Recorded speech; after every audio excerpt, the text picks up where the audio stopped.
Pag-uwi niya sa bahay niya, ay banyo agad ang una niyang pinuntahan. Naligo siya at nagtagal roon ng halos 3 oras, dahil pakiramdam niya ay dumkit ang amoy ng dumi ni Sandro sa katawan niya. Pagkatapos niyang maligo, ay naisipan niyang magwalas sa labas ng bahay niya, habang hinihintay ang pagdating ni Mang Berto at Yaya Pasita. Makalipas ang 2 oras ay tapos na siya sa ginagawa niya, pero kahit anino ng dalawa ay hindi pa niya nakikita. Hindi kaya nag-check-in sa motel ang dalawa. Tanong niya sa isip. Pero, 75 na ang Yaya Pasita niya. Isa pa, kubo na ito kaya tiyak na mahihirapan ito, kapag ginalaw ito ni Mang Berto ng ilang beses. Sa haba ng oras na nawawala ang dalawa, imposibleng isang round lang ang ginawa ng mga ito. Kaysa mag-isip siya ng mga bagay-bagay, ay napagpasyahan niya na hintayin na lang ang mga ito sa sala. Nang sumapit ang alas 7 ng gabi ay hindi na siya mapakali. Hindi na kasi iyon normal, dahil matagal na ang 3 oras kapag pumupunta ang mga ito sa grocery.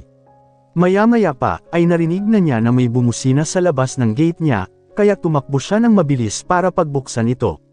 Dumating na ang dalawa kaya nakahinga siya ng maluwag. Ang sakit ng katawan ko. Daing ng Yaya Pasita niya, kaya pinag-aralan niya ng tingin ang kabuuan nito. Ang sakit ng likod ko. Diyos ko Berto, hindi ka kasi nagdahan-dahan. Panipi. Ako nga rin segunda ni Mang Berto, kaya palipat-lipat ang tingin niya sa dalawa. Nakakapagod ano? Ay, sinabi mo pa.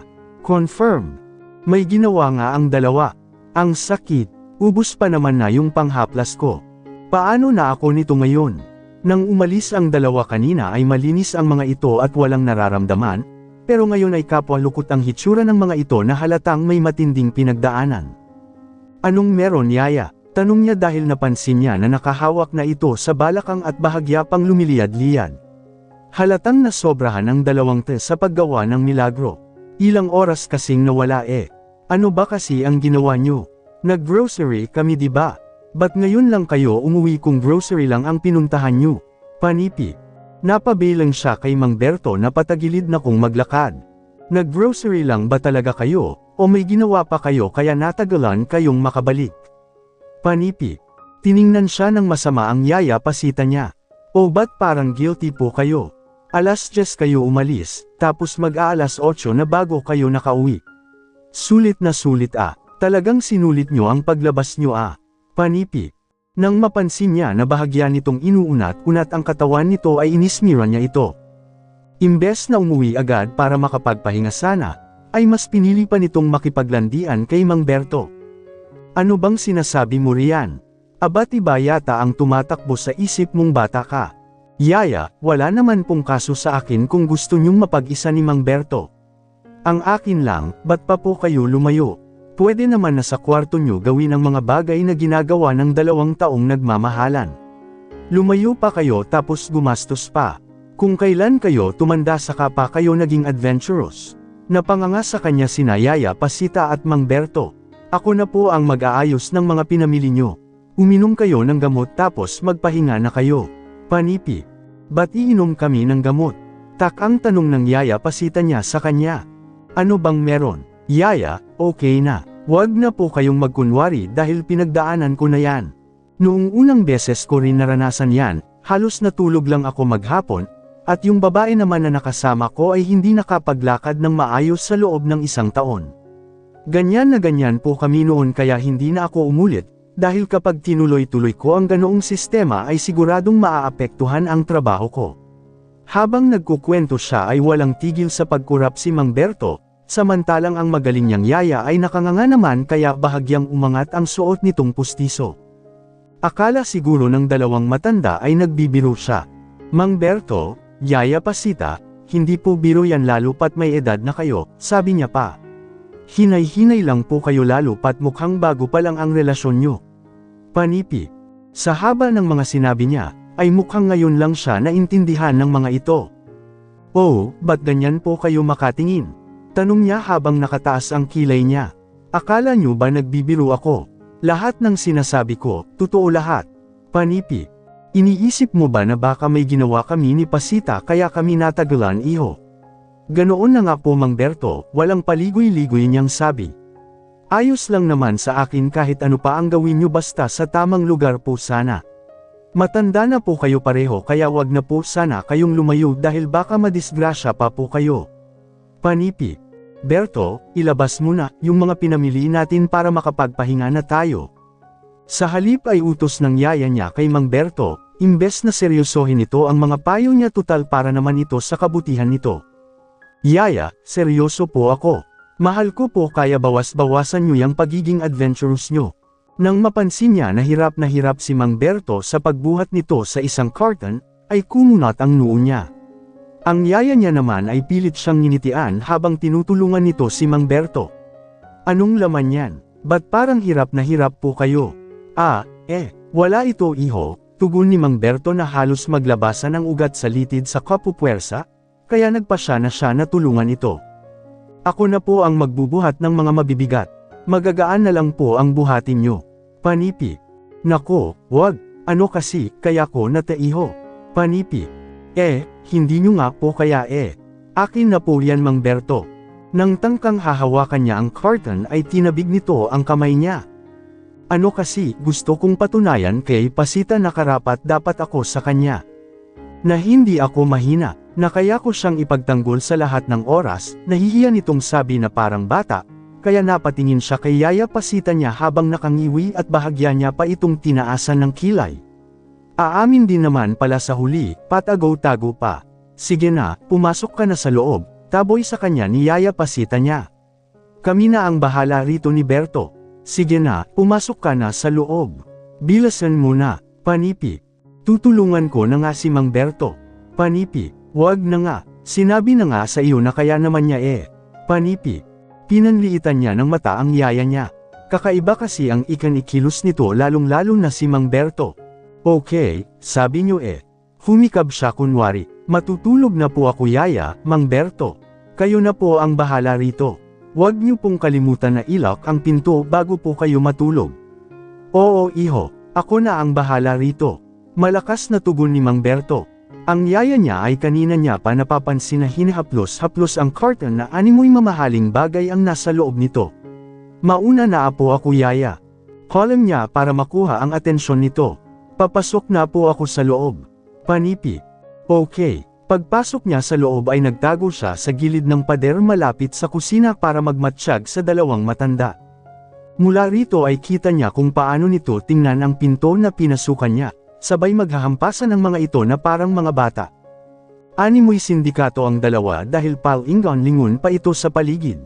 Nang buhatin ni Mang Berto ang carton ay halos mamula ang mukha nito.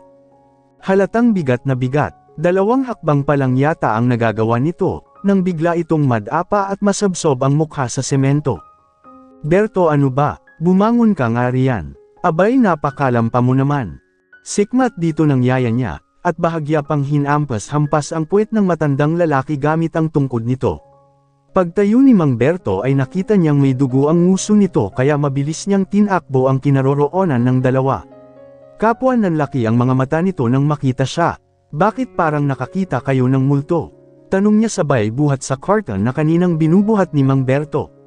May kabigatan nga ito pero kayang-kaya naman niya. Ako na po ang magpapasok nito. Panipi. Naku wag. Panipi. Kami na lang. Panipi. Halos sabay pa ang dalawa. Ako na, giit niya at tinumbok ang direksyon ng kusina. Nagtaka siya nang unahan siya ng dalawa na makarating sa kusina. Walang dala ang dalawa na kahit na ano. Ang yaya niya kahit hirap sa pagtakbo ay nagawa siyang unahan. Ano kayang trip ng dalawa na to? Dahan-dahan Rafael, sigaw ng Yaya Pasita niya. Dahan-dahan, huwag mong ibabagsak yan. Panipi. Bakit? Ano ba ang laman nito? Panipi, mga condiments yan na nakalagay sa bote at saka itlog iho. Sagot ni Mang Berto pero duda siya, dahil parang hindi tugma ang laman nito sa sinabi nito. Nang ailapag niya ang carton ay pabaligtad ang ginawa niya pero wala siyang narinig na tunog ng bote. Naku po, Panipi, patay na, nakatuwad siya, Panipi, kapwa nataranta ang dalawa at parehas pang napahawak sa kanikanyang noo. Yaya pahingi pong gunting, utos niya rito. Titingnan ko ang laman nito. Panipi, bakit mo titingnan? Tanong nito, wag mo nang tingnan. Panipi, iho dahan-dahan ang pagbubukas Paalala ni Mang Berto na agad niyang tinamuan. Naku po, umakyat na ang dugo niya papunta sa utak. Dugtong nito sa mahinang boses na hindi niya alam kung ano ang tinutukoy nito. Ikaw kasi ang lampa mo. Napansin niya na patagang nagtatalo ang dalawa sa likuran niya. Kasalanan mo Habang binubuksan niya ang curtain ay nagtaka siya dahil parang kakaiba ang laman nito. Parang puwet, yaya ano ta, panipi. Umiling-iling lang ito at mahigpit na hinawakan ang balikat niya. Nang mabuksan niya ng buo ang curtain ay nagtaka siya dahil babaeng nakatuwad ang nakita niya. Puro galis ang hita na may kaunting balat kaya naguguluhan niyang tiningnan ang yaya pasita niya. Hiha, lumabas ka na riyan. Sabi ng yaya niya sa babaeng nasa loob ng curtain. Dal, iyan mo na nakikita na ng alaga ko, yang panty mong luma. Diyos ko, panipi. Pinagtulungan ni Mang Berto at Yaya Pasita na ihiga ang curtain para tulungan ang babae na makalabas.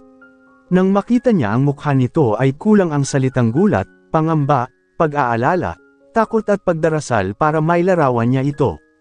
Yaya, ano to? Sino yan? Inis niyang tanong sa yaya niya na ngayon ay nakayuko na. Si Mang Berto naman ay kung ano-ano na ang kinakalikot na akala mo marami ang sira rito sa bahay niya kahit wala naman. Ano kasi, naawa kasi ako kaya isinama namin siya ni Berto dito sa bahay mo. Tiningnan niya ang babae. May nakasukbit na backpack sa likod nito at may 7 eco bag na dala-dala na hindi niya alam kung ano ang mga laman. Yung mukha nito ay parang ipinaglihi sa pinaghalong rabbit, daga at unggoy. Ang tsinelas na suot nito ay hindi rin magkapareho.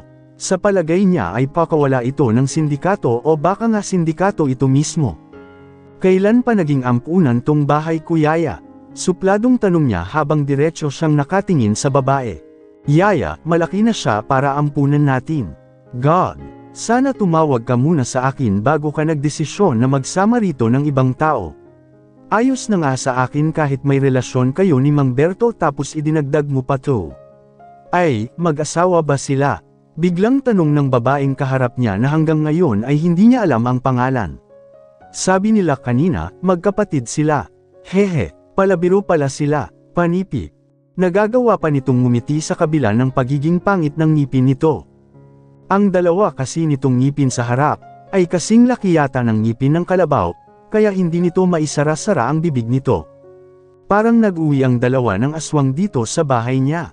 Yaya, Mang Berto, tawag niya sa dalawang salarin. Ibalik niyo po ang babaeng to kung saan niyo man siya pinulot dahil ayaw ko siya rito sa bahay ko. Kapag nanatili yan dito ay baka hindi na ako makatulog ng maayos. Bakit naman? Tanong ng yaya niya. Imposible naman na hindi ka makatulog. Yaya, hindi ako nagbibiro, aniya habang formal ang ekspresyon ng mukha niya, para mapansin ng babae na ayaw niya sa presensya nito. Imbes na malungkot ito sa sinabi niya ay parang natutuwa pa ito.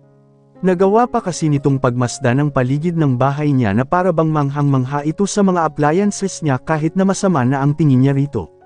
Mang Berto, ihatid niyo po tong babae na to kung saan niyo napulot, utos niya sa matanda na ngayon ay hinahatak-hatek naman nito ang suot na pantalon at bahagya pang tumatalon-talon.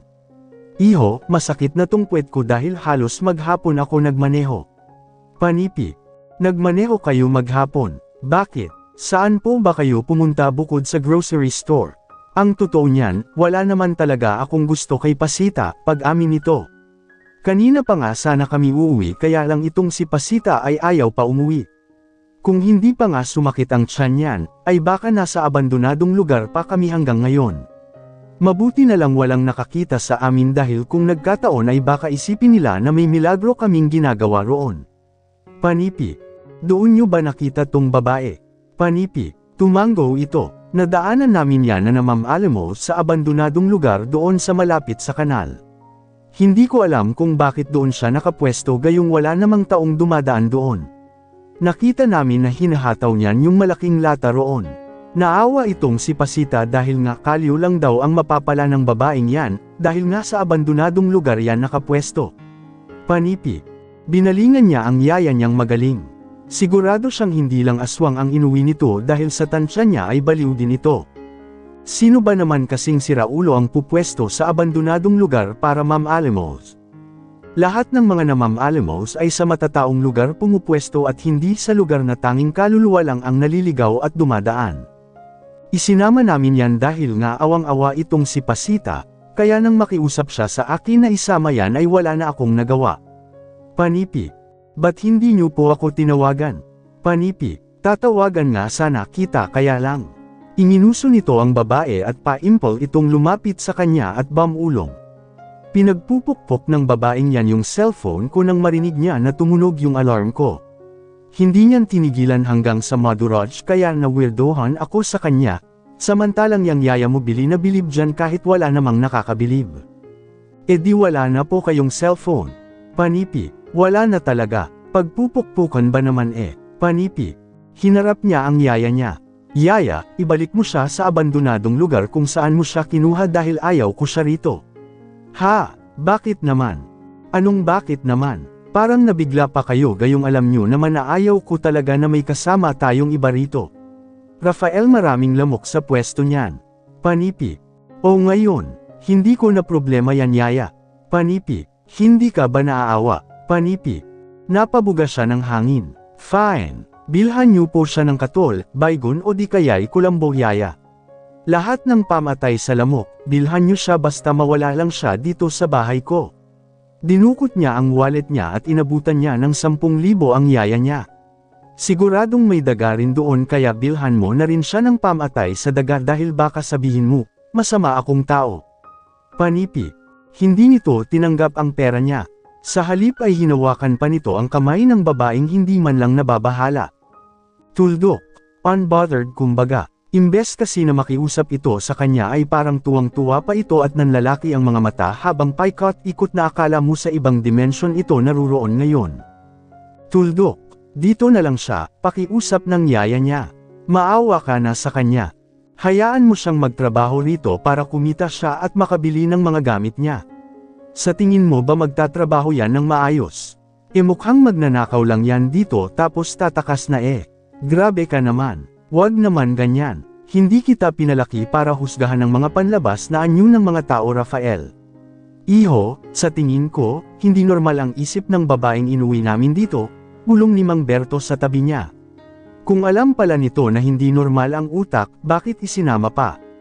Parang gusto niyang kumuha ng martilyo para ipukpok sa ulo niya kaya lang alam niyang masakit iyon. Dadagdagan niya lang ang problema niya kapag ginawa niya iyon. Isa pa, hindi pa siya baliw para gawin iyon pero parang malapit na. Unbothered siya iho, dugtong pa ni Mang Berto. Kakaiba ang personality niya, pambihira. Tingnan mo yang dala-dala niya. Tiningnan naman niya ang dala ng babae. Iba't ibang laki ng lata ang dala niya. Nangangalakal ba yan? Ako pa talaga ang tinanong mo gayong kayo ang nagsama niyan dito, pambubuska niya rito. Ultimo nga pangalan niyan, hindi ko alam Panipi. Nilapitan siya ng yaya niya sabay hawak sa dalawa niyang kamay. Desidido talaga ito na kumbinsihin siya. Iho, maawa ka na. Mariing pakiusap ng yaya niya sa kanya. Bigyan mo siya ng pagkakataon para mabago niya ang sarili niya. Hayaan mo siyang maging tao sa paningin ng iba. Tulungan mo siya para hindi masira lalo ang buhay niya. Tinapunan nito ng tingin ng babae na ngayon ay nakatingin na sa kanya. Mukhang bata pa siya kaya naawa ako. Nakikita ko kasi ang sarili ko sa kanya. Yaya, hindi ka naging ganyan kaya wag mo kong dramahan.